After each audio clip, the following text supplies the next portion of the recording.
In this video, I'll show you my process for EQ and compression for a soft female vocal.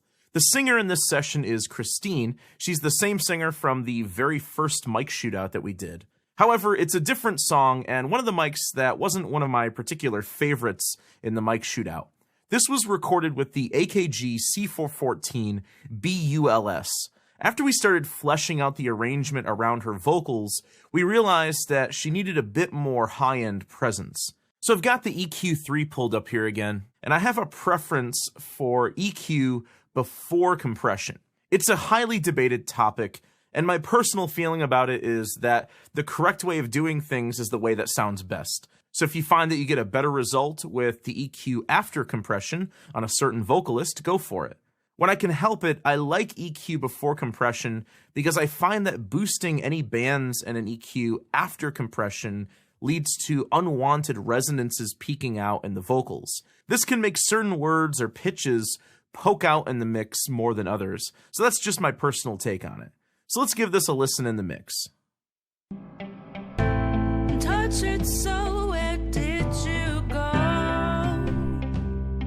It's getting late and you're still not home. So there's a lot of mid-range in the instrumental already, and for a solid-state mic and a singer with a brighter timbre, there's quite a bit of mid-range saturation and focus. So what I'm going to do is I'm going to boost her high-end sibilance to help her cut through the mix better, and I'll also filter out some of the low end with the high-pass filter. Touch it, so where did you go? It's getting late and you're still not home. And I can't force myself to sleep. I'll also add a high mid-frequency bump, kind of like I did in the last video, and I'll sweep this around and find a nice spot for it. Touch it, so where did you go? It's getting late and you're still not home. And I can't force myself to sleep.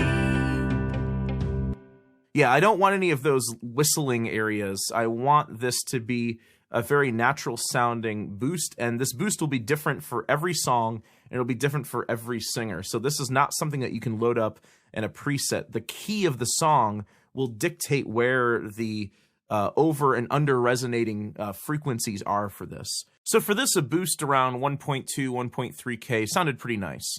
I'll also use the low frequency band to reinforce the bass, sweeping it around like I did before to find her fundamental frequency, and then adding the boost just below her fundamental. Touch it, so where did you go? It's getting late and you're still not home. And I can't force myself to sleep until you're safe here lying next to me. When it comes to mixing, I high-pass pretty much all of my vocals. I don't want the low end cluttered up with a bunch of muddy bass frequencies. I like to carve out this range for instruments that actually need to be there, so things like kick drum and bass. Next, I've got the BF2A loaded up again for compression. I'll play around with the peak reduction to dial in the amount of compression I want, and then I'll add makeup gain. Touch it, so where did you go? It's getting late and you're still not home. And I can't force myself to sleep